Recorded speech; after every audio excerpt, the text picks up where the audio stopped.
अस्सलाम वालेकुम दोस्तों, इंफॉर्मेशन टीवी की पाकिस्तान की लोक दास्तानों की एक और नई वीडियो के साथ हाजिर खिदमत हैं। आज की ये कहानी उन दो आशिकों की है जो दरिया जनाब की बेरहम लहरों का निशाना बन गया। ये कहानी उस इज्जत बेग की है जो अपनी तमाम दौलत अपने महबूब पर निछावर करने के बाद महबूब के घर का नौकर हो गया और उसको महिवाल का लक़ब पाया। जी हाँ, ये हमारी कहानी सोनी महिवाल की है।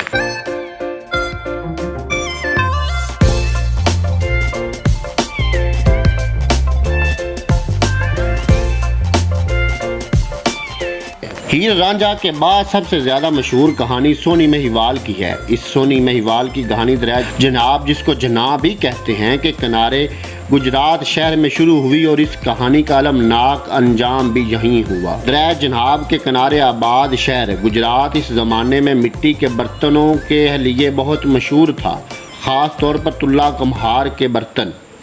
तुल्ला कुम्हार ऐसे दिलकश बर्तन बनाता जो कि दूर दूर के इलाकों और मुल्कों में बेहद पसंद किए जाते। इस शोहरत की वजह से तुल्ला कुम्हार काफ़ी अमीर हो गया था। लोग कहते थे कि बर्तन चाहे तुल्ला कुम्हार खुद बनाता है, लेकिन उस पर नक्शो नगार उसकी बेटी सोनी करती थी। सोनी पंजाबी में खूबसूरत और प्यारी को कहते हैं। सोनी अपने नाम की तरह बला की खूबसूरत। बुखारा का सदागर आली का बेटा इज्जत बेग था जो कि खूबसूरत जवान था और घूमने फिरने का शौकीन था, इसलिए माल तजारत लेकर वो दूर दूर तक निकल जाता और अपने शौक को पूरा करता।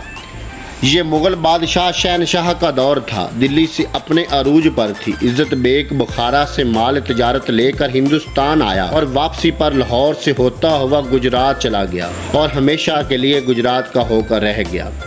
तुल्ले कुम्हार की शोहरत सुनकर तुल्ला की दुकान पर आया।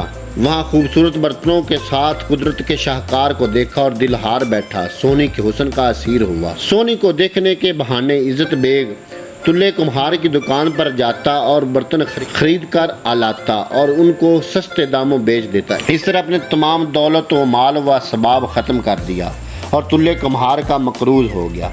बिलाकर तुल्ले कुम्हार ने इज्जत बेग को अपने कर्जे की वजह से मुलाजिम रख लिया। घर की सफाई के अलावा भैंसों की चराई करना भी इज्जत बेग की नौकरी में शामिल था। भैंसों की चराई की वजह से इसका नाम महिवाल हो गया, यानी बुखारा का शहजादा इश्क में पंजाब का चरावा बन गया।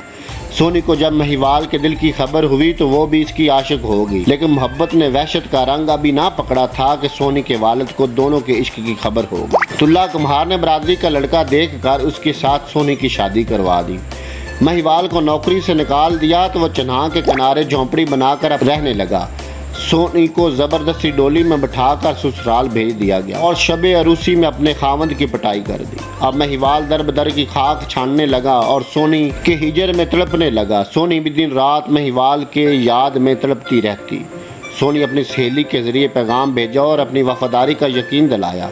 महिवाल सोनी को मिलने के लिए रात को दरिया में तैर कर उसके पास आता और साथ में मछली भून कर लाता। एक रात महिवाल आया तो वो बहुत कमज़ोर और नकाहत ज़दा था और उसकी टांगों से खून भी बह रहा था। जस्तजू पर मालूम हुआ कि मछली ना मिलने की वजह से महिवाल ने अपनी रान से गोश्त उतार कर उसके कबाब बनाए थे।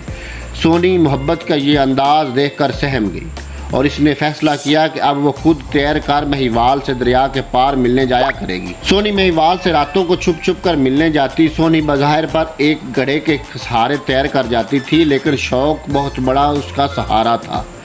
सोनी की ये खतरनाक रवश ज़्यादा दिन तक इश्क के दुश्मनों की नज़रों से छुप न सकी और इसकी सबसे बड़ी दुश्मन उसकी नंद थी, जिसने छुप कर सोनी का पीछा किया और सारी हकीकत से वाकिफ हो गई। उसने के घड़े की जगह पर कच्चा घड़ा रख दिया ताकि सोनी डूब कर मर जाए। एक रात आसमान पर महीब बादल घिरे हुए थे, होलनाक आंधी चल रही थी और क़यामत का शोर बरपा था। कोई और होता तो डर जाता, लेकिन सोनी मोहब्बत का सहारा लेकर उठी और दरिया की तरफ चल दी। घड़े को हाथ में लेते ही उसकी चीख निकल गई, क्योंकि उसकी नंद की साजिश काम कर चुकी थी। सोनी परेशान थी। एक तरफ महबूब का तस्वर तो दूसरी तरफ कच्चे घड़े में मौत मुस्कुरा रही। कहते हैं मोहब्बत अंधी होती है। बिजली ने कड़क कर चमक कर समझाया, लेकिन सोनी ने पीछे हटना मोहब्बत की तौहीन समझा।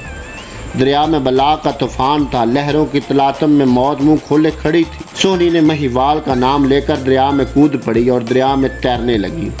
کچا گھڑا جناب کے پانی کا کب تک مقابلہ کرتا، اس کی لہروں کا کب تک مقابلہ کرتا، وہ لہروں کے ساتھ بکھرتا گیا۔ سونی کے ہاتھ لہروں سے الجھتے رہے، بکھری ہوئی لہریں سونی کو گوتے دینے لگی۔ سونی موت سے لڑتی رہی اور مہیوال کو آوازیں دیتی رہی، پھر یہ آواز بھی آخرکار ڈوب گئی۔ انتظار میں بیٹھا مہیوال کے دل نے وہ آواز سن لی جو اس کے کان نہ سن سکے تھے۔ وہ بھی بے دھڑک دریا میں کود گیا اور آگے بڑھ کر سونی کو اپنی باہوں میں لے لیا، لیکن دریا کی بے رحم لہروں نے مہیوال کو اپنی آغوش میں لے لیا۔ یوں یہ دونوں عاشق اپنے انجام کو پہنچے۔ دریائے جناب آج بھی رواں دواں ہے، گجرات شہر آج بھی شاد و آباد ہے، اور یہ کہانی آج بھی زندہ و پابندہ ہے۔ دوستو، امید کرتا ہوں کہ آپ کو ہماری یہ کہانی، یہ سٹوری پسند آئی ہوگی۔ اپنی رائے کا اظہار کمنٹ سیکشن میں ضرور کیجیے گا۔ اللہ حافظ۔